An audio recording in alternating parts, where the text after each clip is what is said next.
metaphysics, the Eastern metaphysics.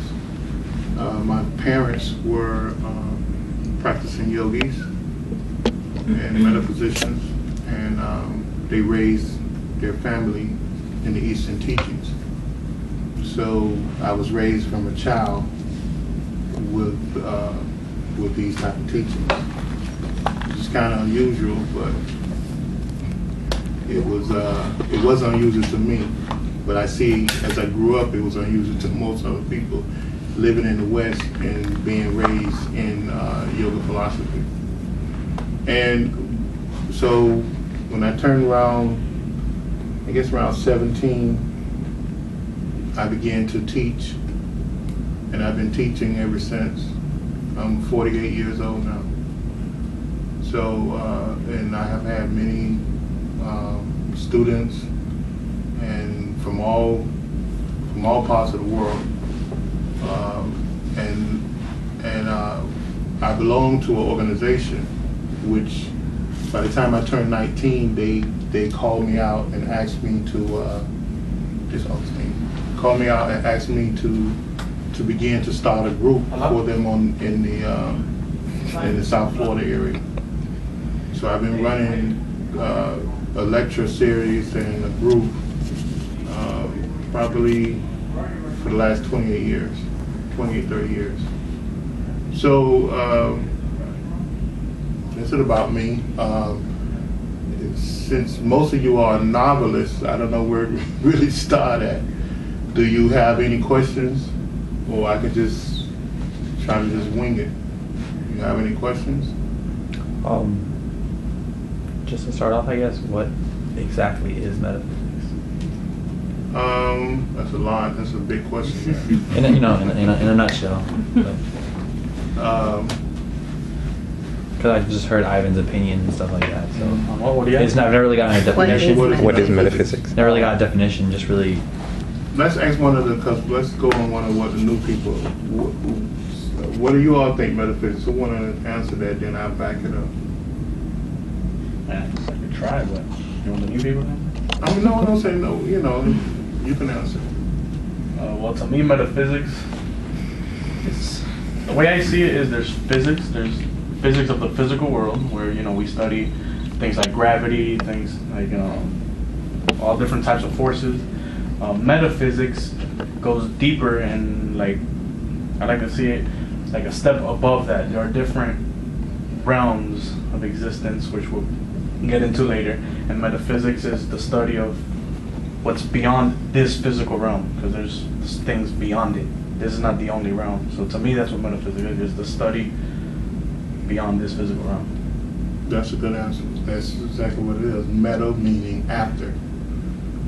It's after physics. After physical science have said everything they have to say, then metaphysics steps in. And if you study, we call it, we like to call it metaphysics because of that. Because when you look at physical science leaves a lot of gaps. And physical science is driven by politics and everything else. It doesn't look at things. It doesn't look at a thing coldly. If you ask most physical scientists, who's really a physical scientist, they wouldn't. They say that they don't believe in God. When really that it doesn't make sense to say something like that. But they say it because of their politics and because of their views have been shaped by humanity, that the 10% of humanity that runs the world, and they run the world for profit and for greed or whatever. So metaphysics go beyond that. And it's not a hocus pocus thing. It's a science. Most people really don't take time to understand the science. We look at, we believe that God is, we believe in a God, and we believe that God is everything.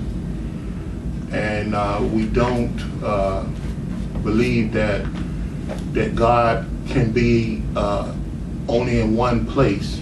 We believe that God is everywhere, and every one of us is an aspect of God, and our whole philosophy is based on that.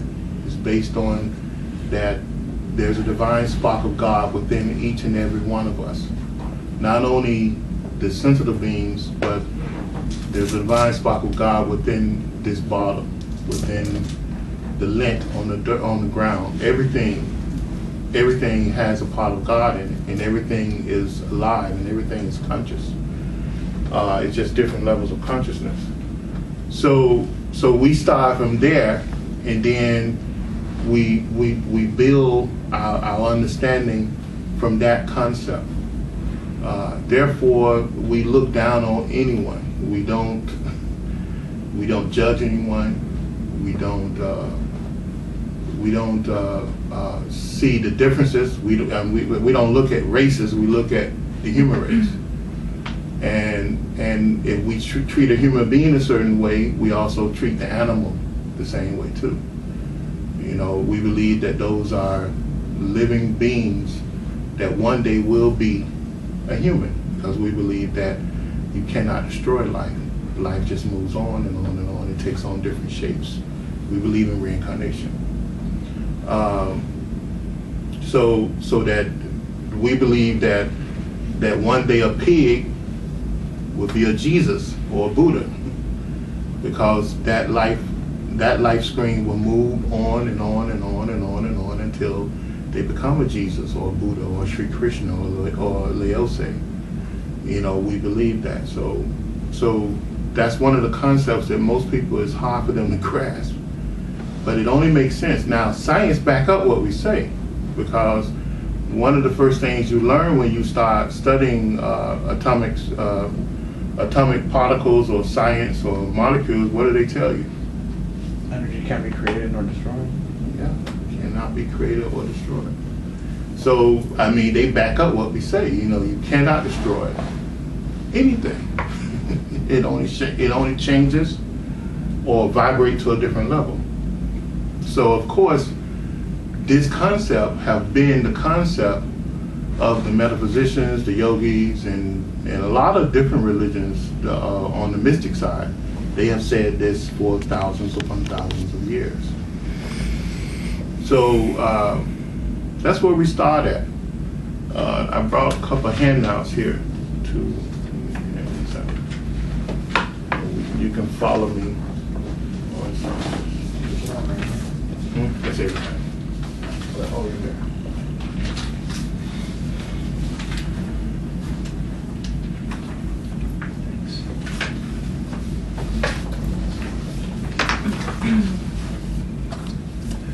Talking about God, we believe that God is, well, I like using the word absolute.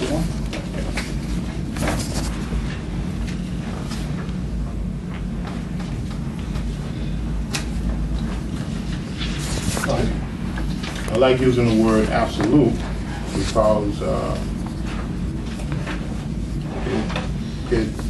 you can't really describe God, but if you could, it would be absolute.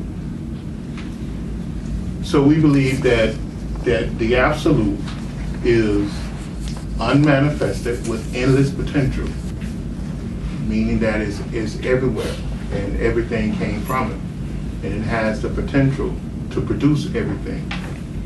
So now the Buddhists, a lot of the Buddhists, especially the unorthodox Buddhists, they talk about the will and they talk about the center being nothing, right? So that nothingness is God. Because if you had zero, then zero is the potential of everything. And that's what they actually meant. The Hindus said the same thing. They call it Shiva. And Shiva was unmanifested and with all potential. And everything came from Shiva. Shiva produced the first sound, as the same way in the Holy Bible, they said God spoke the word.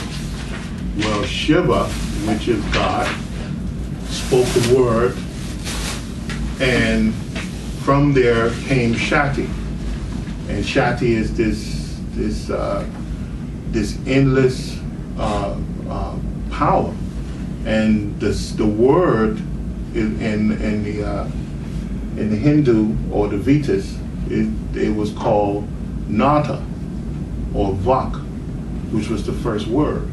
And this Nata energy, they call this Nata energy a vibration, a vibrational wave that stretched out throughout the universe and mold and help to mold, first help to release this thing called Shakti, which is all power, absolute power. And then it begins to mold this energy. So these concepts and precepts of metaphysics and yoga philosophy have been around for thousands of years. It's estimated that the Vedas is over 90,000 years old. So it's been around for thousands of years. This is nothing new. Now, of course, the scientists adopted their principles, because most of the scientific principles, you can go to an ancient book that was written many years ago, 100 years, 500 years ago, that talks about this stuff, and you can see most of the concepts that scientists use today. Most of them. If anyone studied thermodynamics, anyone know about, anyone studied that? Mm-hmm. Well, if you studied it, you'll see that the laws in thermodynamics are the same laws in the Bible, in the Vedas, in most religious teachings. Is throughout the Upanishad, the Bhagavad Gita. You'll see those same laws. Action, reaction is opposite but equal. They said the Buddha was the first to say that. So that's a quote from Buddha when he described the law of the universe. And the scientists use those same laws. That's one of the laws of thermodynamics. So they like to separate science and religion, but you really can't separate it. You have to study it in a scientific manner, but understand that it's not just physical. It's a combination of things. So we believe that there are supreme laws of creation, which were the first manifestation, the manifested side of the absolute.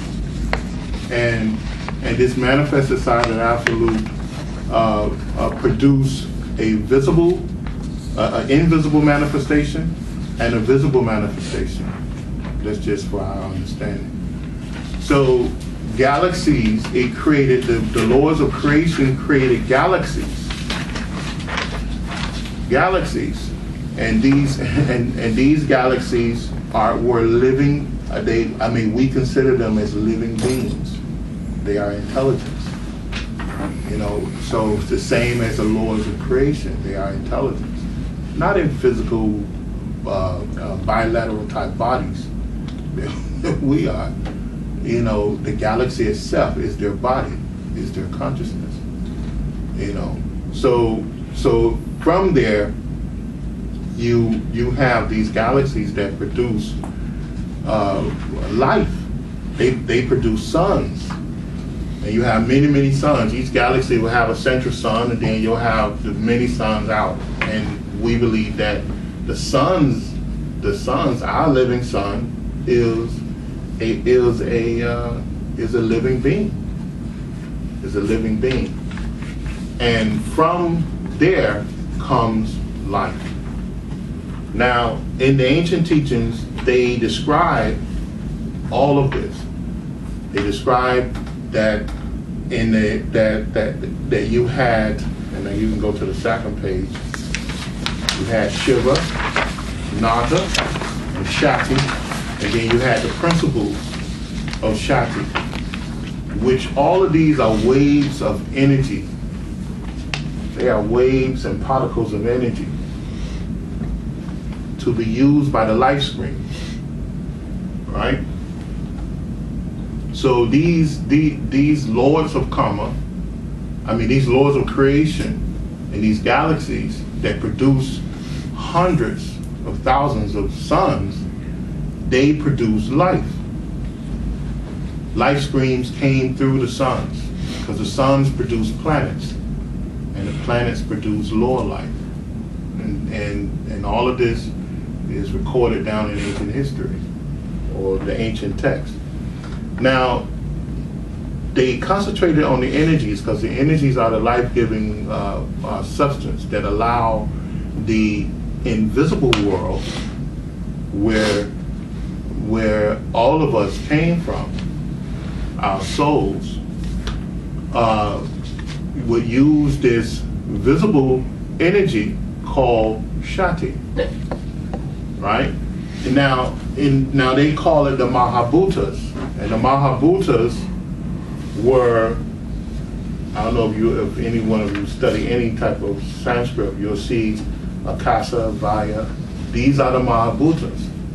They are also called the 5 Tavic rays also. Now, these are the cosmic elements that everyone uses. Even the suns, even the galaxies use these energies to build their manifested bodies. And they configure all of these energies through what the ancients call nata, or sound vibrations. Now, it's more than just sound vibrations. It's not sound the way we would think, but it's actually it's several different types of sound. It's an unspoken sound, which they call a parasound. And then it's a subtle sound, it's a mental sound, and then it's an etheric sound. Now, Akasa, the Akasa itself is called etheric, is the etheric space and sound, or etheric sound, that permeates the whole galaxy, the whole universe. And everything is wrapped in Akasa. Everything is wrapped in Akasa. Now, this energy, this wave of energy, that there's life streams like you and I, which are spirits, which are aspects of God, we step out and we attract these sound vibrations, these energies wrapped in this Akasa, and we use a sound vibration which is part of our mental makeup, our will, and we wrap these cosmic elements around us in order to build our different bodies.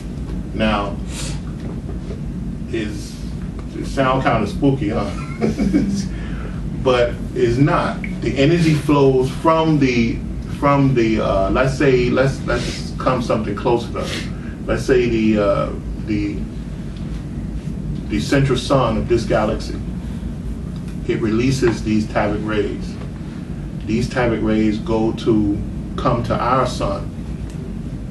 Our sun take these Tavic rays and split them up into 360 different Tavic rays in order to build the world that we know of right now, right? These Tavic rays are modes of vibration. That's all they are, because what they did, they changed all the different frequencies of each one of these, the 5 Tavic rays, and they produce 360 Tavic rays. Now, at the same time, they release a blanket of sound vibration with the Tavic rays, and with those sound vibrations are lower grades of the Shakti power called prana, right? And you have 5 major pranas, and these 5 major pranas blanket all the planets in the solar system. Now, our particular planet, we have basic life forms on our planet. So our planet is blanket. It's saturated, and each one of those tablet rays are split up and produce, and they're split up and they produce energy vortex around this thing called chakras. Everybody heard of chakras, right? Chakras are vortex of energies. Now, how is this done? The negative, each particle or ray has a positive and a negative side to it. Now, it's called, in Sanskrit terminology, ancient terminology, it's called Pingala and Ida, right? This Pingala and Ida, it interlocks, and when it interlocks, it creates this thing called consciousness. It creates a vehicle of consciousness so that we can work through. So each chakra in the body is a level of consciousness. And it has Ida, which is a negative energy, which is more mental, and it has Pingala, which is a positive energy, which is the vital energy. It's the energy that allows us to stand up, walk, run, and move our bodies. Now, these two energies intersect. When they intersect, you have this thing called consciousness. Now, mostly we're showing, in most charts, they show us the 7 major chakras along the spine, because in the middle of along the spine you have what is called Shushana, which is a middle channel, which is positive and negative energies that have came together to produce this thing called Shushana in Sanskrit terminology. And that's where man's consciousness lies. His consciousness lies within the spine, within that Shushana, right? So when the negative and positive energies cross, you produce different levels of consciousness. Also, you have different vibrational powers or modes of vibration called tavic rays that's within each chakra. And the 360 tavic rays that radiate from the sun is distributed to those major chakras along the spine. Now, also outside of those 7 major chakras within the spine, you have another 101 chakras within the body, which is never really talked about. So in total, you have 108 chakras. Now, that number is very interesting, because if anyone here is a Catholic, anyone's raised as a Catholic, is raised Catholic, the rosary has 108 beads, right? And the mala of the Buddhists have 108 beads. Those 108 beads signify 108 chakras within the body. So it's something they never tell you, but that's what it signifies. It signifies 108 chakras within the body, because your consciousness is split up 108 times. Now, the yogi teaches us that yoga means union with God. That's what it means. Yoga is systems to take the 108 chakras that scatter out over the body or the auric fields, we'll get into that later, and push all the energy from them and push it up Shushana in order to become Christ-like or Buddha, or become the Buddha or the Christ, because both of them were great cosmic masters. They were able to move this energy, which once it get in the body is called Kundalini energy. They was able to take this energy and move it out of the 108 chakras and push it up through the major chakras along the spine and activate each one of those chakras in order to go into a Christ-like or Buddhic type state of consciousness, where all the powers are manifested. And that's what this is about. It's about taking these energies and moving. That's what it means. Look up yoga. It means union with God. All right? Look up and see how many chakras in the body. You'll see 108. Then look up and see how many rosaries. It's 108 beads. The same with the mala. A mala is the same thing as a rosary. Now, why do they put it on there? Because they understood that Nata is a power, right? We talked about Nata being that first spoken word. God spoke the word, right? So Nata is a manifested power of God. So when you take the rosary and you say your Hail Marys, or some people would tarry and say Jesus, they would place that holy name on each chakra, in the body. That's why they signify the 108 beads. The same thing with the Buddhists and the Hindu. They would chant their mantras, and they would place the mantra, the holy mantra. Mantra is holy sound vibrations of God, because their mantras, they believe that those mantras are mantras used to create life, which is right. Because when you go back and study the ancient teachings of the chakras, they describe all the chakras with what they call seed mantras or petals, which are Sanskrit letters. So they believe that when the soul, the same way God spoke the word to create, the lords of creation spoke the word in order to create the galaxies. The galaxies spoke the word in order to create the suns. The suns spoke the word in order to create the planets. The planets spoke the word in order to create all life. So it's the same thing. Now scientists have, since they have got into all their sonic study, they noticed that everything has a specific sound vibration in the body. And they also noticed that what the ancient teachings said for many, many years, that the sun releases a sound vibration every 32 minutes. And this sound vibration is the thing that creates life and keeps life in balance.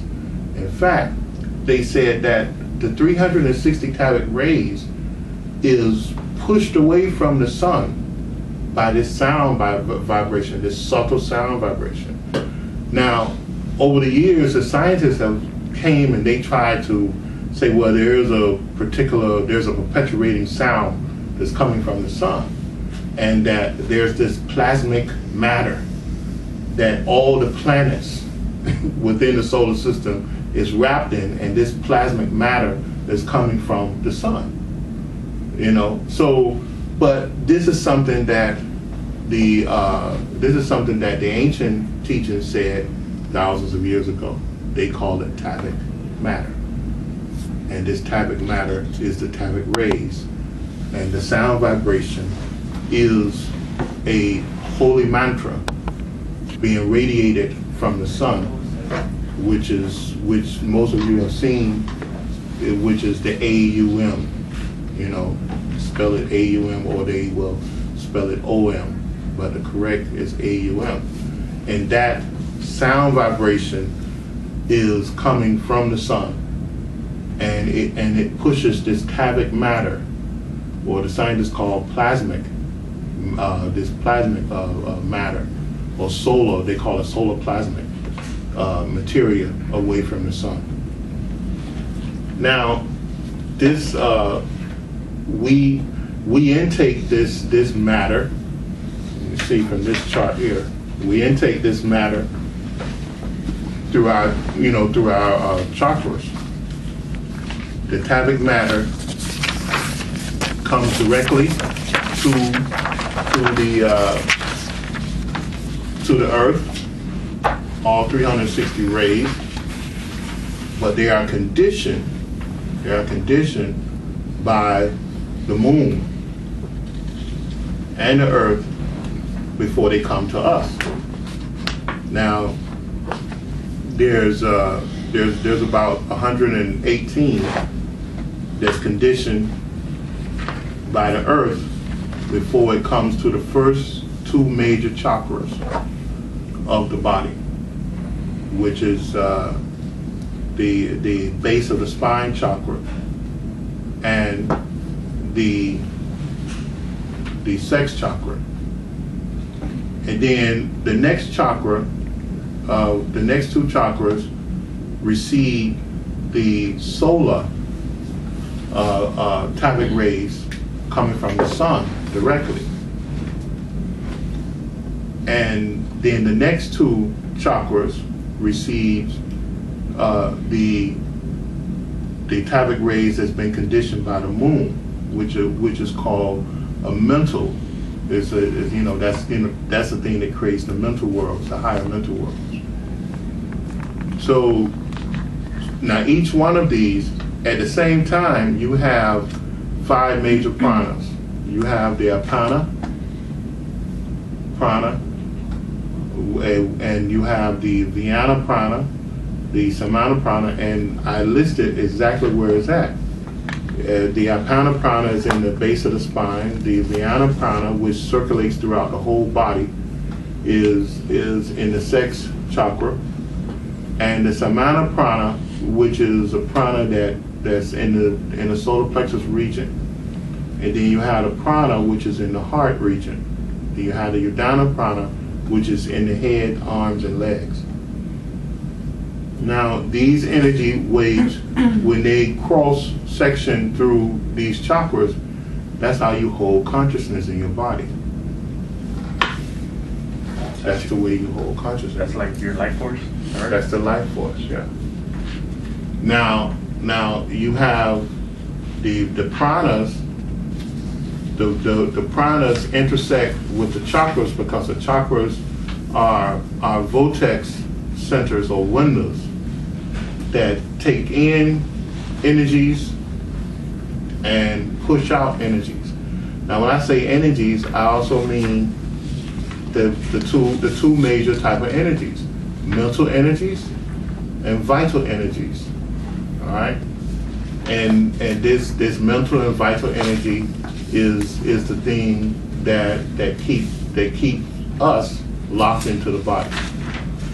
Now, the whole thing about yoga, meaning union with God, you are taught to channel these energies and push it through Sushumna, which is through the spina, the spinal cord, which is a little tiny hole inside the spinal cord, etheric. It's on the etheric level. Push it up and open each one of these chakras fully. And you do this with the energy locked in the body called Kundalini. So because right now, the energies locked inside our chakras are scattered, are split up in 108 chakras, right? But the concentrated part of this energy is in the base of the spine. Probably 95 to 98% of it is in the base of the spine, and it's locked in what they call a 3.5 knot, which most people, everybody heard of Kundalini, right? So Kundalini is the vehicle of consciousness for the soul. That's what it is. It's the vehicle of consciousness for the soul.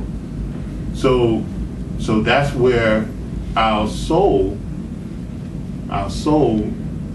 resides in order to manifest itself on this physical manifested world, on a physical manifestation. You know, so our job is to untie that Kundalini and have it rise up the proper channel. Right now is not in the proper channel. It's scattered. The little bit of the 5 to 2% that's out is scattered throughout the body in 108 different directions. So what we have to do is channel this energy back down and push it up through the spine, thereby pushing all of it up through the spine, and then we become Christ-like. And that's the major. I mean, that's the main thing of any yogi teachings. That's their goal, to become Christ-like or Buddhic-like. Now, I skipped over a lot of stuff because I see y'all perplexed, so that's right. I skipped over a lot. But this is the 4 sounds, and the 4 sounds are actually, it describes, in the ancient teachings, they talk about the 4 states of sound, because the 4 states of sound actually describe involution and evolution, which of our consciousness, of our consciousness. And this is how our consciousness is locked into the body. But we can go over that the next time. Any questions? If it's confusing, don't be afraid to ask a question. Let's go ahead. Yeah. The sound you said that's pronounced AUM or OM. Mm-hmm. Is that the sound that in some movies where they're meditating? Mm-hmm. That's the Yeah. Just checking. I was just curious.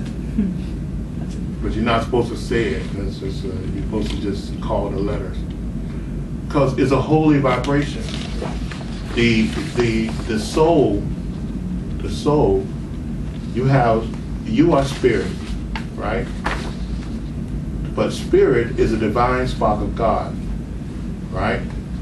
So God, we're taught that the spirit never separates from God, right? So there's a part of you that's forever with God, right? But what the spirit does do in order to follow the directive of God, because God spoke the word in order to manifest, what it does, it manifests a soul. Now, you represents, the soul represents the spirit in the manifested creation. But there's an unmanifested part of creation that is the divine spark of God within you. So when the soul manifests itself, the soul moves forward towards involution, which it moves from a very exalted level of God, of this all awareness, to where we are now, where you have no ideal concept of God, or these hundreds of thousands of other worlds of existence. So what happens when the soul does that, the soul takes this energy and push this energy down through this Sushumna and locks it into this 3.5 knot called Kundalini. That's what Kundalini is.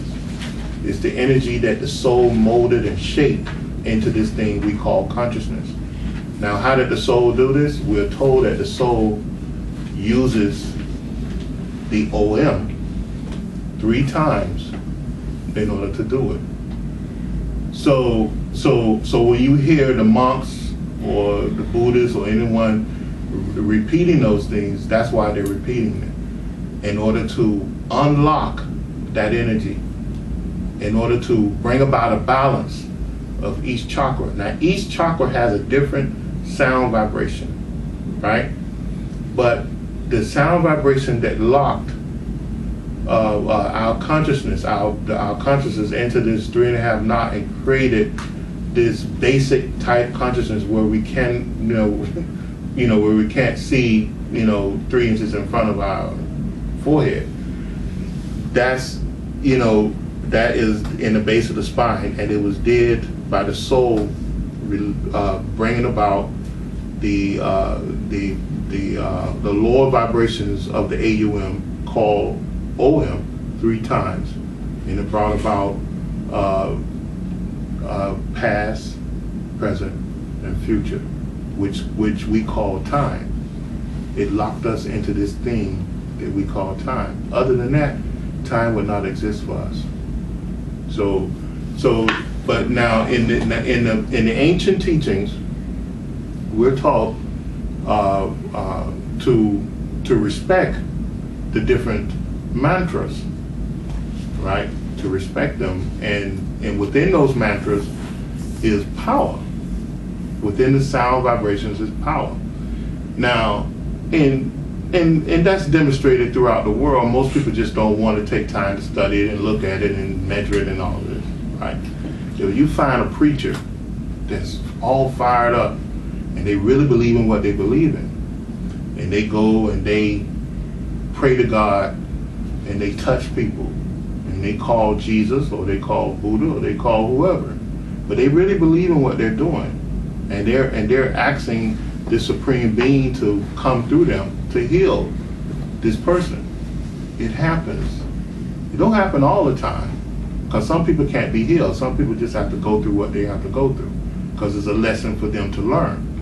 But some people can be healed if enough energy is generated and pushed through them. So they do this with word of mouth, because the only reason why you can speak, and the only reason why I can speak, is because Kundalini gave me the power to speak, right? Kundalini gives you the power to walk. Kundalini gives you the power to do anything. In fact, anyone in manifested creation able to walk, talk, whatever, they're using the power of Kundalini. Even an animal, So and this is a sacred power, because it is the vehicle of consciousness. And consciousness is the driving force within all of life. Even the businessman, what makes his business run? His consciousness. Him having the knowledge and understanding to put all the pieces in place to make it run. Right? When you remove him, what happens? The company loses money, it goes down until somebody come and take that position again. Right. So it's always consciousness is the driving force of everything. So it is. So yeah, the sound vibrations that they make, that they do, is that is a holy mantra, and it is what we're talking about. But OEM is a lower aspect of AUM. All right. Can you explain why an animal cannot speak and a human has the ability to speak? Well, an animal is on a lower stage of evolution than man. An animal, the chakras that allow the animal to exist is what we never talk about, is the lower chakras in our legs. It's the lower vortex centers. So an animal doesn't have self-consciousness. The animal is trying to reach self-consciousness. So the animal will be born and die many times, and until it goes through the lower chakras that we have passed through. We passed through those lower chakras. We conquered those lower chakras. That's why we have self-consciousness. So, but an animal have to live through that, and they have to die and come back many times until they reach the base chakra, which gives you self-consciousness. You know, we can say I am. The animal can't say I am. You know, because the animal it has no awareness of self. Instinctual. Yeah, it's totally instinctive. It lives on a subconscious type, unconscious level. It cannot hold consciousness of self. So if they cannot hold consciousness of self, do they necessarily suffer? Suffer like what? Like If they say somebody mistreats them, are they going to suffer? Do they feel sadness, or they have no consciousness of self? yeah, they have those feelings, but they can't really, you know, communicate that the way we can. You know, because they're more connected with the other species. In other words, you know, and I think science has kind of proved that too. It's a collective consciousness? Yeah, it's more of a collective consciousness. Science has kind of proved that because you heard of the incident with the chimpanzees and the chimpanzees. Yeah, the 100th monkey effect. Yeah, the 100 monkey effect. They taught them to peel. Yeah. Then they noticed they started peeling all over the world, right? So the scientists kind of proved that that's true. But like the Vedas, the teaching's been saying that for thousands of years. You know. But it's the same for us too, but it's harder because of our, you know, Yeah. our lower consciousness. We're not able to tap into that. Yeah, but we collective- do it. But we still do it instinctively. We still do it instinctively. Look at the clothes that you wear. The fads. You know, someone come out with something that you all of a sudden want to have it. Everybody need an iPhone or an Android. You know, when it's nothing. It means nothing. But yet you feel that you're driven to do it. You will break your back to go get that, you know, that phone. You know, same with, you know, certain age groups. They have to have a certain type of car, a certain type of shoes. You know, it's a collective consciousness that's pushing them in that direction. Now, the people in marketing, they tapped into that many years ago. You know, that's why most corporations, they take a good percentage of their budget and put it into marketing because they know how to tap into the collective consciousness to make you buy whatever they want you to buy. And then they can set up charts and graphs and say, we're gonna reach, you know, $100 million in so many days or months or years, because they know how to tap into the collective consciousness. You know, so. Any other questions? Anything that anyone did not understand? Because I will explain it. Try to explain. Well, I had never heard the lower aspect of the AUM being the OM 3 times, and that creates present, future, and the past. You know, That lost me. Like how? I had never heard that. read my book. You brought it, right? Yeah, I got it. So it's in my book. It's a part of the read the section on the Muladhara chakra. This is the base chakra. I think you also described it as, because of creation, there has to be a beginning and an end, and it is that beginning and end that initiates the function of time. Yeah. And not only that, is moving out of the whole into the not whole. The Shakti consciousness moved from the whole to the not whole, and the not whole produces time. You know, so that's what happens. You know, that's what happened when the 3.5 knot is created. It creates consciousness. See, the soul is above consciousness. The soul has no consciousness. The highest level of the soul has no consciousness, right? So because it's connected to the whole, it has total awareness. But when the soul involves itself, bring about this state of evolution, it produces this thing called consciousness. And this thing called consciousness is us. You know, in this, you know, in the many stages. Now you have a physical life, and and you have an afterlife as well. Everybody heard of the astral world, right? So we live this life, right? And then we die, and we are born on the astral world, and we live that life, and we die from there, and reborn here on the physical plane. Now, right now, we can't remember our astral life, and some of us who do remember our astral life, it's almost like a dream. Well, when you get to the astral world, whether it's hell or heaven, you know, when they say hell or heaven, you will, this physical world will be like a dream to you as well. The memories of this physical world will be a dream, because on the subtle or the astral planes, it's real, and it's solid, you know, but it's just a different frequency of energy. And yet both realms take up the same space, because if you were able to develop yourself psychically, you can take a part of your consciousness and step outside of the body and go to the astral world. You'll see that it's just as real as this. They have highways, they have buildings, you know, they have all different types of places, you know, rivers, oceans. It's just as real as this, but it's on a different level of consciousness, and it's on a different frequency of matter.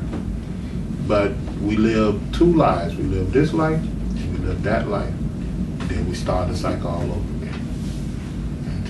And we keep, you know, being reborn until we grab a hold of this kundalini and push it up all the way up to the crown chakra, and we break the wheel of rebirth.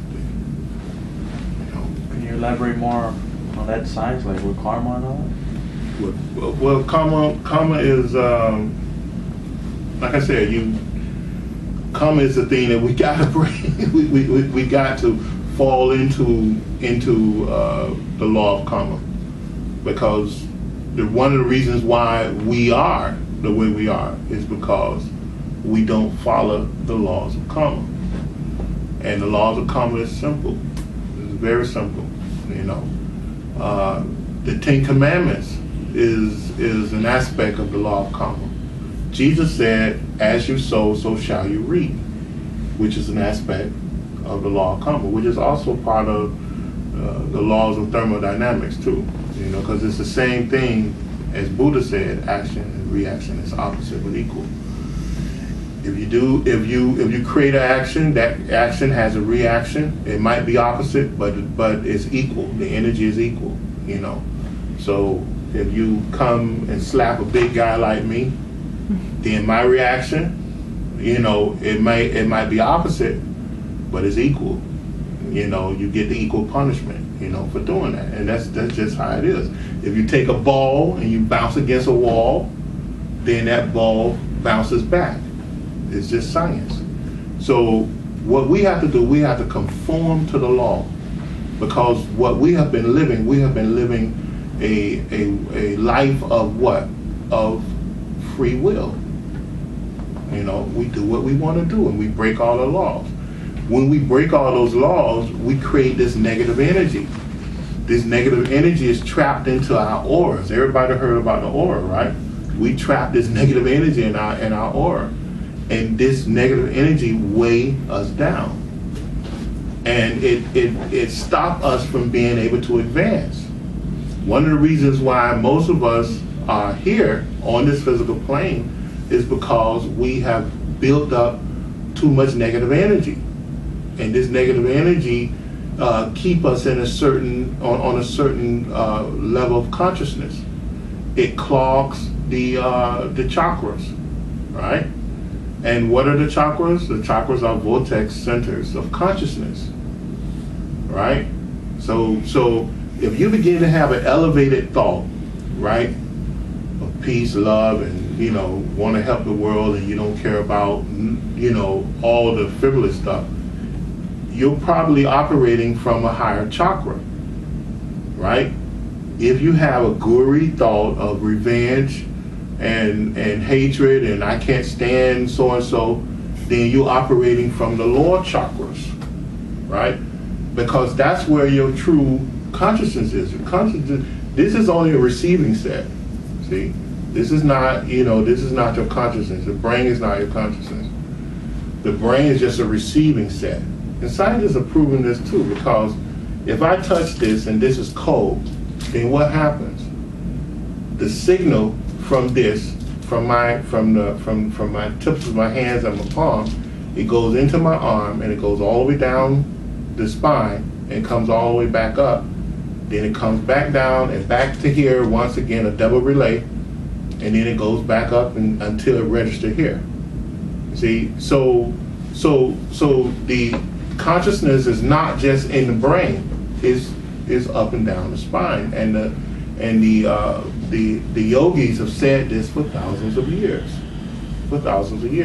So the first three levels of consciousness in the sex center, the base of the spine, the sex, and the solar plexus, which is the navel center, those are the lower chakras, and those are the chakras of passion, of hatred, all different type of jealousy, malice. When you have those type of thoughts, that's where you're operating from. And these thoughts are subtle too. Fear operates from there too. When you're afraid of something, you're operating from there. But when you have thoughts, good thoughts of peace and love and happiness and unconditional love, you want to help anyone regardless of who they are, those thoughts come from the higher chakras. Now, the problem is we have built these negative energies, and they have circled the earth. And there's a great mist all over the earth. Now it's so strong that the lower in fact, this is where the mythical hell came from. People when they die and they so-called go to hell. This is where the mythical hell came from, because if everyone on earth was doing the right thing, there would be no hells. There would be no astral hells, because you have astral hells and you have astral heavens. You have more than one, different levels. So these places, and what happens is, this is why we are, we're being recycled, and this is why we only live 70 years, 50 to 70 years. Most people live 50 to 70 years. Some may live 80 or 90. But if this negative energy was not built up in our atmosphere and in our auras, we can live much longer. It weighs us down. Because it weighs us down. It weighs us down. And even the let's say someone like Mother Teresa, who lived to be 90-some years old, right? She died, right? She gave a life of service. It may be thousands of years before she can be reborn because of all the good that she did. So the right family, she'll have to be born into the right family, so it would take her longer to be born, to be reborn, than average Joe. Average Joe can be back on earth, within the next 10, 20, 30, maybe 100 years.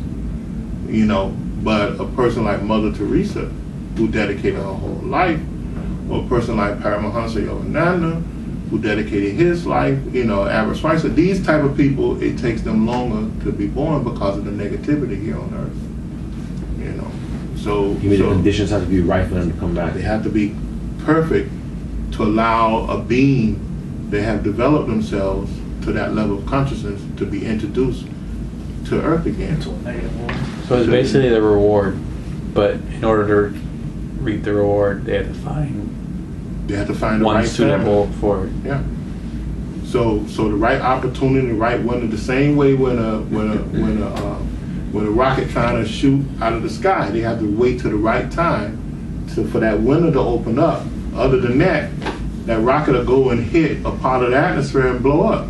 They have to wait till that window open. Well, the same thing with these great beings that have moved on and went to heaven, went to the higher heavens, they have to wait until that window of opportunity opened up for them, the right family with the right attitude, the right whatever, so that they can be born and continue their mission here on earth. And that's the negativity that we built from our own thoughts and actions. So every time you're doing something wrong or participating in something you know you have no business participating in, know that you are one of the reasons why the earth can't move on and change and become a better, a better place. So now of course, the politician who go and do evil and the businessman who go and do evil, they come back quick because there's a lot of room for them here. They die, go over there, stay for a short time, and be reborn right away. Because the negative energy is here for them to be reintroduced to this planet. But when the Earth moves up, they won't have that. When the Earth moved up, when mankind began to change, which is happening, because although the news make it gory, but real statistics have shown that the murder rate have went down, not only in this country but across the world. And crime is going down around the world too. It's not as frequent as it was before, 30 years ago. So things are getting better. It just doesn't look that way. But that's the negative energy. We build up these negative deposits in our body, and we feed on this. We feed on it. If you and this is another thing to prove that the sound is something, is an energy. If you hear a song, that song does what for you? Changes your mood. It brings you up and brings you down. It takes you back in time to a certain time when things was good or bad, So that's your aura. That sound is hitting your aura, and it's vibrating, and it pulls up that either positive energy or negative energy within your aura, and it permeates. So your aura is your mental body. There's a magnetic wave around you. Scientists can film this now, and they they film it and they introduce all different type of things. They say things to people, bring up certain memories, and they can see how the aura changes. And it's true. Now, the yogi's been saying this for thousands of years. In fact, I can show you a book that was written back in the 1800s that described, the colors that they're seeing right now. So I mean, it's real. Now, so you hear a certain sound, that sound pulls back, it can dig deep down into your aura and pull up either negative, what we call samskars, or positive samskars. And these samskars are energy signatures or scars within the aura. And every time you have a thought or a certain experience or action, this is deposited in your aura, and it becomes a seed or a seed of energy for future, for future actions or future things. So as you move through your future, you go back into yourself and pull on this energy in order to propel yourself. No one can receive knowledge of any kind without that knowledge connecting to something within them. It's something in their life experience have to link somewhere, have to be some type of familiarity in order for them to pick up that new knowledge and digest it. So that's what those samskars are there for, is to help you do that. So your aura is like your memory and your thoughts and all that? Yeah. If you were to define what the aura is, it's basically just your thoughts. Most of the aura is your subconscious mind. Most of the mental bodies, the auric field around you, most of that is your subconscious mind. You have a subconscious mind, a conscious mind that we're using right now, and you have a superconscious mind, and you have a supraconscious mind. But we really never talk about that because you don't get to the supraconscious mind until cosmic consciousness. But those three basic, the conscious, subconscious, and superconscious, is how your mental body shifts back and forth. Now, most of the auric field is your subconscious mind because it retains all this, hundreds and thousands of past life experiences, and present life experiences. It's like the Akashic record for you. It's really an etheric.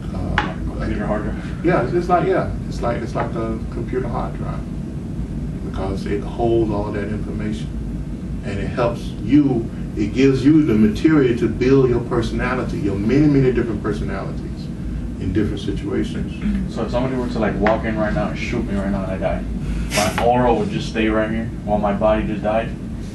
No, your aura will probably leave your body before that person walks in. Because your higher self will probably know that that's going to happen. So, and most people see that because their aura begins to diminish before they die. I had a relative of mine. I went to the hospital. She had cancer and everything, and I went to the hospital to see her. And the first thing I noticed, I could barely see her aura. Her aura was diminishing. So I greeted her and talked to her for a while and everything, and they thought that she was going to bounce back and come back out of the hospital. But I told my family members, I said she'll be gone within a couple of days because her aura was diminishing, and that's what happens. The aura leaves first. Aspects of your aura moves on before you do. Edgar Casey. Anybody heard of Edgar Casey? Edgar Casey said one time he went to an elevator. He was highly psychic. He went to an elevator and the elevator opened for him to go in. And he looked inside the elevator and nobody in the elevator had an aura. So he said, no, I don't want to go. so the elevator closed and it went down and the cord popped and they fell down to their death. Everyone died in there. So now, I guess he didn't want to interfere with karma, but I guess could he have stopped the elevator from No, going? but it was startling to him because he noticed something was wrong because they didn't have any auras. He didn't know why because he was, it was just frightening. Yeah, it was frightening. It scared him. He looked and nobody had aura and he said, wait a minute, I don't want to go in there, So the elevator, they closed and they dropped to their death, So they, and that's true, that most people before they die, they appear to have no aura, Yeah. You touched upon the afterlife and like different heavens and hells. Mm-hmm. Can you elaborate more on that in regards to metaphysics and? Well, how does it work? Yeah. There's many hells and there's many heavens. Now, some people say, well, there's 7 heavens and 7 hells, and one of the reasons why they say that is because there's 7 lower chakras, major chakras, and there's 7 higher chakras, right? From the base chakra up, you have 7 up to the crown, but you also have 7 chakras down, all the way down back to the feet, and those are called the hells. I think on one of these diagrams, in the last diagram, I think I had it on there. Did I have it? No, not the last. Yeah, this one? Yeah, that one. On this one right here. Okay, but now there's there's more than 7, okay? But there are 7 major, let's say 7 major realms, lower realms, which are the lower hells. Those lower hells came about because of the negativity I was talking to you about. what it actually did, that part of the astral realm were actually barren. It was like desert type places. You know, nothing was there, right? Mankind fell, and that's the whole story of Satan. You know, the story of Satan is an allegory. It's not real, you know. But what it was, you had these angels, right? They're talking about the race of man that lived from the heart chakra up. That was their base. Right? That was their base, and then the whole allegory of Satan is that he didn't like how God did things. He wanted to do things his own way. He wanted to choose free will and not freedom. Freedom is following the laws of God. Free will is doing what you want to do and let things lay where they fall.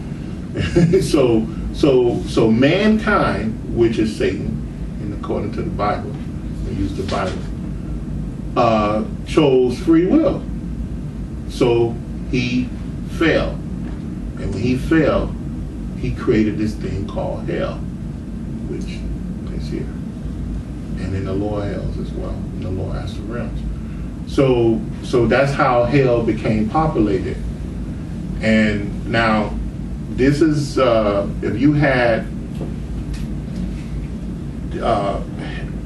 hell, the lower realms start from the solar plexus down, right? They start from the solar plexus down. The hells start from the hells are actually below the base. The deep hells are below the base of the spine. But the lower astral realms start from the solar plexus down to the feet. And the higher realms start from the heart chakra. Now what am I saying? I'm saying that there's literally worlds of existence. They're just on different vibrations. They take up the same space. If Dr. King gave who's a yogi, who's a Western yogi master, he said if you take two cones and you take them and you put them together,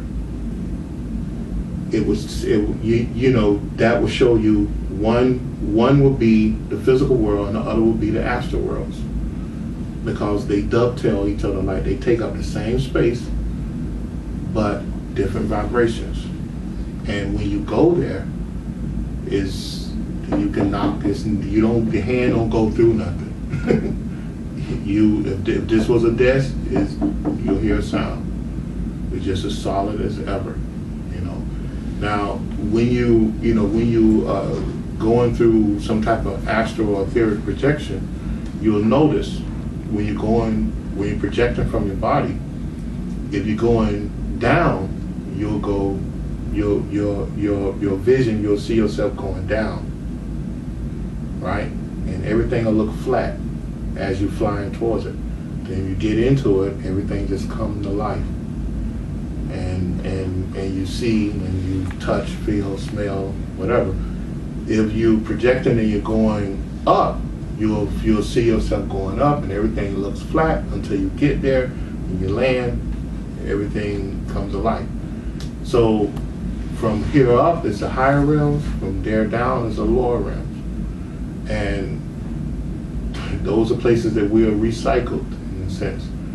We live a life, die, we go up or down, we live a life there, we gain experience, and that experience will bring us back here to this life, and we live a life here, we die, go back, until we learn to control this energy called Kundalini up and down the spine, where we can divorce ourselves from the passion, the malice, the anger, and all these things that's creating this negativity, and live a more spiritual life, where where we don't have to be reincarnated over and over and over and over again. And So, go ahead. So, our our lives in the astral realm the same as here, like living with regards to like living life? What you mean, like? Like, Do they have a job and go to school, kind of? yeah, kind of the experience of it. No, I mean, you can have a job if you want to. You want to go down there and start working, you can go and do it. No, I mean, if you, it's the same as this. Let's say if you have awareness and you want to go there and learn and study, then you can learn and study. If you have a passion to have a goal and a lot of things, then you can do that too. You know, you can live a physical life there as well, you know. But let's say if you build a fortress, I mean, if you build, if you want to halt and have all these different things, then you better build a fortress to protect yourself, because someone else will come to get it. The difference between that realm and this realm, that realm is more mental, in a sense. Let's say if you want a goal, you can materialize that goal. You don't necessarily have to go dig somewhere. You can pull together, if you know the properties of what it takes to be gold, you can go and pull all those properties to you and produce that gold. But like I said, if you produce it, then you better be prepared to fight off other people who can't do what you can do. You know, so in a sense, it's like that. That's a similarity, you know. And then of course, if people have a frame of mind they have here, like let's say people who want to make a lot of money, or who want to, you know, whatever they like doing, they're gonna go over there and do the same thing, right? So If they haven't learned their lesson. Huh? If they haven't. Yeah, if they haven't learned their lessons. If they raise above that, they'll move on, you know. But when they get there, of course, you have territories where you can't go. If you go, you have to fight, you know. There's no graveyard there. There's no graveyards. Do they know about, like, once they die, they're going to be reincarnated? Do they know that? They know that. Yeah. You said that when we die, we also forget. But Dr. King said that when we die, we have our full memory. No, you don't remember everything. From this life. You don't remember everything. But do you remember more than when you're born into this world? Yeah, you do, because it's a mental plane. You know, it's a mental plane, so you remember more than what you would remember right now. Like most people don't remember anything from their past lives, but when you go there, you remember, but you don't remember all the fine details. You know, that's the difference. That's what I mean when you don't remember. It's not like you could tell me what you was doing 4 or 5 or 6 years ago in detail, right? You know, it's not like that. Because this seems more like a dream, because things are much clearer and finer there, because it's a mental plane. So that one feels more real than this one? Yeah, it feels much more real than this. That's the first thing you'll notice when you begin to experience psychic visions, that the psychic energy in the psychic world is much richer and real. It's real than this physical plane.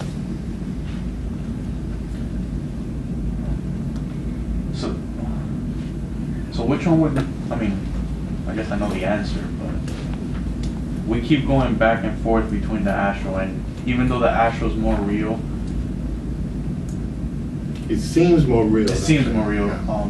Which one is, I guess, where do we have the most opportunity to advance out of there and get out of that? Here, because of the limitations that you place on yourself. So it's like multiplied or something? Like Yeah. when you do service, it's multiplied here for something? Yeah, because there's a greater limitation on you. You know, the greater limitations you put on yourself, and then you rise above that limitation, then the stronger you become. So it's like running with weights on you? Yeah, or like if you're a weightlifter, right? which is crazy. Well, I mean, I used to do lift weights, you know, but you take the heavy weights to do what? To build To muscle. build strong. That's a greater limitation on you. You take the light weights to do what? To bulk up too. If you take light weights, you'll bulk up real quick. I mean, you'll swell. But where's your strength? You know, so the heavier weights give you strength. The lighter weights just makes you bigger, but you know, you're not going to be stronger necessarily. So the greater limitation you place on yourself, the stronger you become. You know, so that's just a science. So, what if someone was stuck between this world and the astral world? I mean, I would assume that's what we call ghosts and spirits. Mm-hmm.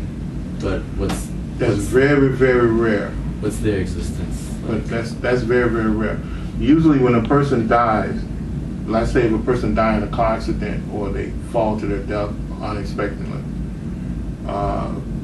they don't know that they're dead, right? And it's very rare that they keep going on and on like that, but it does happen. And usually it's because of some type of psychological defect in their auric makeup. You know, that someone can't get through to them to tell them, hey, you passed on now, so move on. But usually when you die, or you coming close to death, I'm sure all you talk to your relatives, they'll say, well, I see someone who was, you know, I seen Uncle so-and-so or your grandfather or whatever, you know, they're standing over my bed, right? Days before they die, they start talking out of their head like that. So, but they really not talking out of their head, because usually your relatives are there to usher you into that plane of existence and to let you know, hey, it's over with now. You gotta, you know, this is how you need to take care of yourself now. So it's kind of rare that happens, you know. So, but when it does happen, it's because of some type of splinter in the brain or in the aura, not the brain, but the aura. You know, it's, you know, they have some type of psychological energy that they got to burn off until they say, okay, that's it. But normally that doesn't happen. And what is a ghost? You said it was the astral body. That's, What? The actual ghost, like when you see an apparition. In graveyards, I told you that, yeah. Yeah. In graveyards, yeah. That's the astral body, because you don't keep the astral body. Oh, but that's not a ghost. That's different. Huh? That's not a ghost per se. That's a decaying shell. Yeah. With the same way the physical body sat there and deteriorate. Will a lot of people astral body go back connected to the, you know, because you know it's been doing that for many years, because every time you go to sleep at night, your astral body leaves the physical body and wander around, right? So when you die, and you die from the physical body, then you discard the astral body as well to move on to the other planes. The astral body may go back to the graveyard and hover over that body, trying to enter, but it can't enter because there's no consciousness there, and the molecules that help make up the consciousness are dispersing, so that body begins to decay too. The astral body. The astral body begins to decay as well. So when you enter an astral realm, you're entering in your mental body? And your auric body. In your auric body, not the astral body. And then you build a body, you build a necessary body that you need. And you're born as a baby again in the astral realm? No. No? You're fully grown. Okay. So you're like materialized into... No, you build the necessary body you need. I'm just trying to think of visualize. Now, if a child if they want to build it, if a child was died as a child and they want to go back into a childlike body, they do that. But no, you build the body as it, you know, as it is. You know. So I had a niece to die at 2 years old. And years later, when we seen her, she was grown. So, I mean, they don't go back to, she was only 2 years old. And how does that work? Like how, let's say somebody dies and they move on. How exactly do they come back in contact with their old family if they started this new life, No, well, I'm saying she was still on the astral planes. She was still dead. Yeah, well, how was she able to contact? Because it's a mental world. Like I said, it was a mental world. And they're aware of this realm? Mm-hmm. Like they have access to come in and out of this realm. But most of them will not show themselves unless you're a psychic or whatever, you're aware of their existence. So that's what seances do. Like they're able to pick up the majority of seances is fake. Yeah, majority of them not. I mean, you have some real people that do that now. You have some people that can do it. But majority of them, they being fooled. But if you had a real psychic who did contact those people, you would they would find opportunity to come and speak through that person, yeah.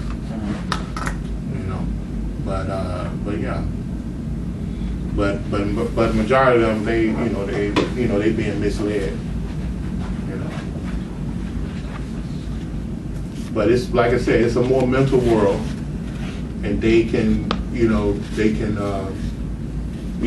remember things. They don't remember all the details, but they remember things. They remember their relatives, of course. They remember where they came from, what they did, or whatever. And the more they go around, the more they remember. The more they go around them.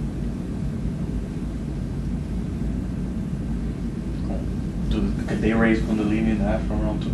Yeah, they can. If that's something they want to do.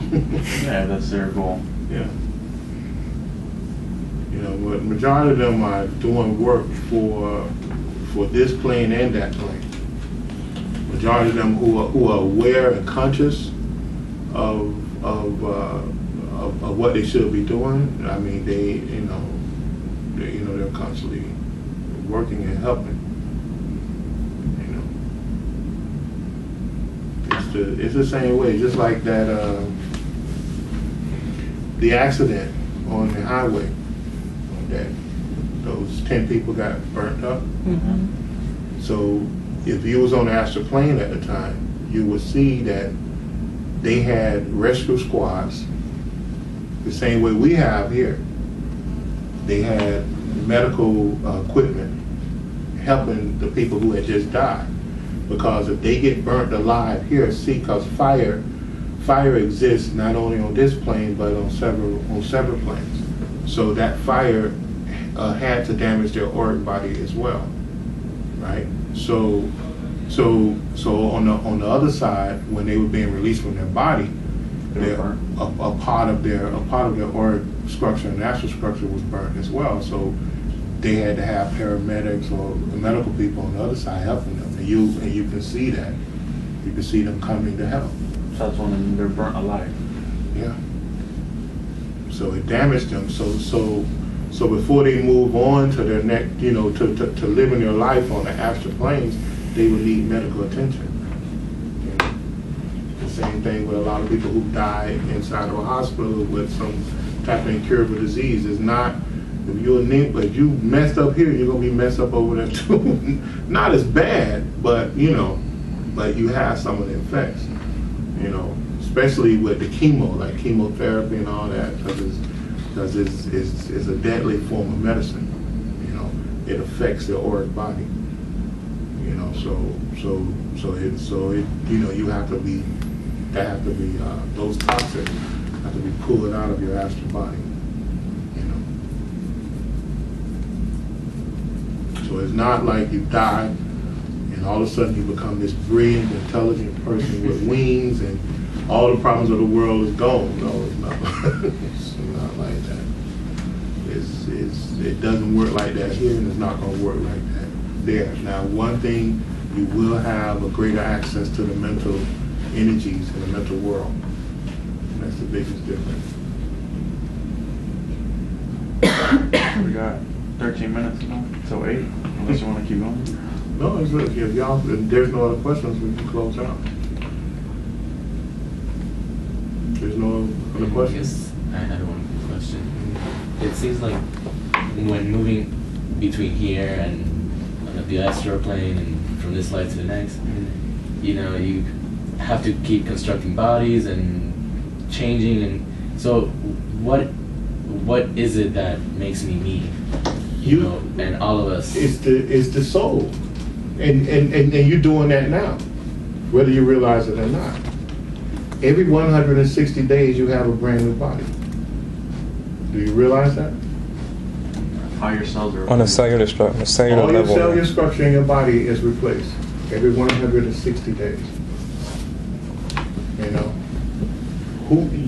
you are not who you were physically 10 years ago, right? You what, 2 feet, 3 feet taller? A lot of feet taller. Yeah. So what happened was you shedded those bodies and took on a new body. It's the same thing you're doing. You know, but the real you is still there, right? You've grown in intelligence. You've grown in awareness. Your personality is probably the same, right? You know, your likes and dislikes are probably the same too. So if you haven't changed, add that up. I mean, 160 days is about what, 2.2 times in 1 year? So how old are you now? I'm 19. 19 times 2.2. That's how many times you change in this life. So you're doing it anyway. You just do it in a major way when you die and go to the other side. So, but the energy bodies, the mental bodies last much longer. They can last for, but then yet there's a part of you that never changes. It takes on, you know, and it describes. That's the auric body. The auric body moves through all lives, you know, and that part of you, it only takes on and let go, but you never discard that body. What holds that together? The spirit? That's the soul. The soul. The soul. Yeah. They in a theosophical society, they call it the auric unit. You know, but it's an auric body, and that body moves from life to life to life to life, and that holds all the mental knowledge, everything, all the conscious records. That never changes. You just take on and it discards, or it burns up when it doesn't need. You know, it changes it into a different vibration. Now that's the real you. All the rest is just clothes that you put on and take off, put on and take off. This body is a tool. The astral body is a tool. Some of the etheric bodies are tools. You know, until it can be, you know, until you get to the point where you can be like the Lord Babaji, who can stay in the body for thousands of millions of years. Doesn't have to change the body. You know, or, you know, even a planet. A planet doesn't change the body. Although the planet builds layers and layers and layers and layers onto it. You know, but that's, I mean you're doing that now. So don't look at it like that. It's just, you know, that's what confuses a lot of people, because they look at this body as me, as you. It's not. It's just a tool. It doesn't show the real you. Not at all. It's just a tool. It's just like a screwdriver or a hammer or some pliers. It's not the real you. So when somebody reaches the level of like Jesus or Buddha, you know, where they raise Kundalini, however, so what happens to that process? Like, where do you go into the etheric realms? No, they just go. I mean, What, that and we're they leave the reincarnating earth? to? Yeah. They just get up and pack up and go the same way you do. And they don't have to go through the process of going to the astral realms or nothing. No, they just leave. Just like they leave the body whenever they desire, basically, Mhm. whenever they know it's right. Yeah. Now Jesus, he did something. He ascended, and his risen he ascended his body. In other words, he stepped out of the body and rebuilt the body to a risen body, to an ascended body. Then he stepped back into it. That was the resurrection. That was the resurrection. And then he walked among men. See? And he stayed here on earth, they say 500 days. But he stayed here on earth for thousands of years. Or hundreds of years. In fact, it was word even back in the 1800s that he was still walking and talking and dealing with certain people. See, so that body that he built, it doesn't have to die. See?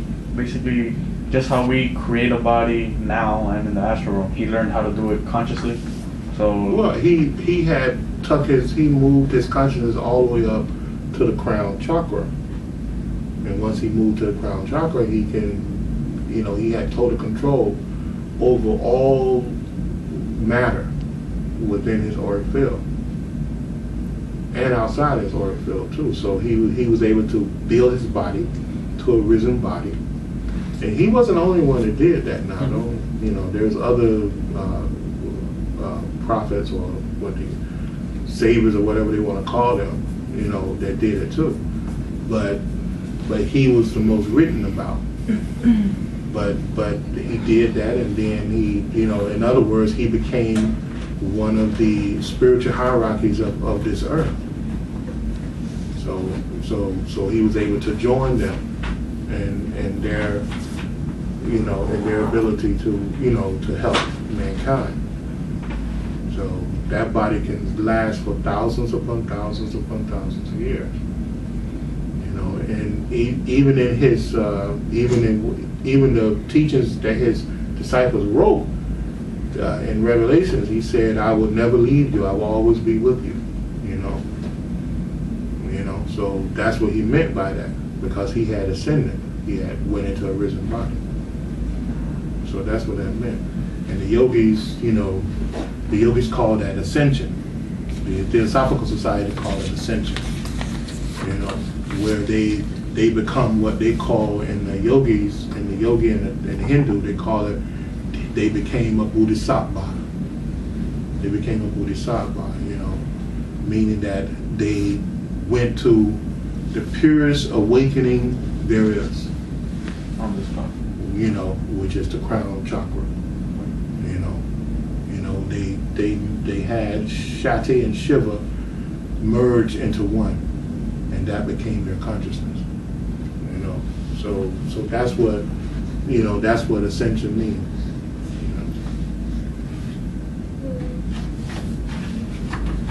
Any other questions? People like Muhammad and Baha'u'llah, are they prophets like Jesus or? Who? Muhammad Baha'u'llah. Muhammad? Mm-hmm. Was he a prophet like Jesus? Mm-hmm. I don't think he was. Are they like false prophets? No, he was a follower of Jesus. You ever read the Quran? No, I haven't read it, but I know that they. Well, they were only followers of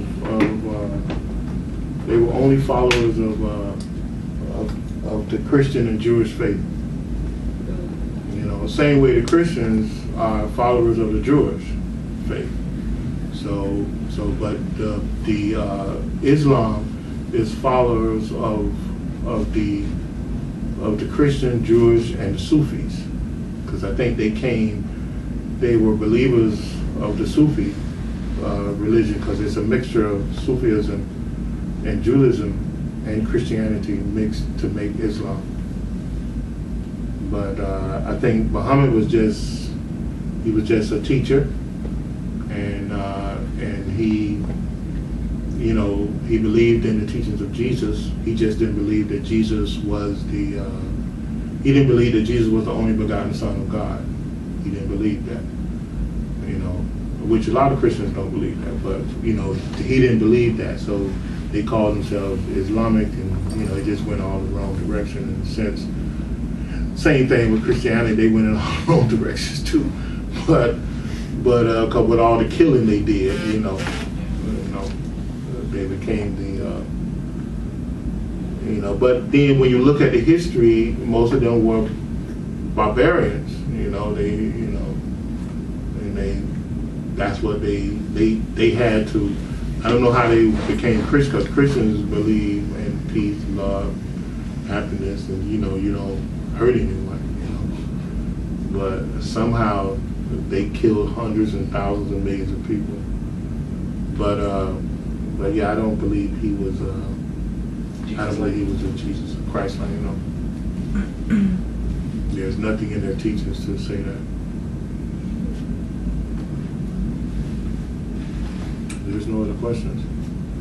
All right, that's it. Thanks for having me.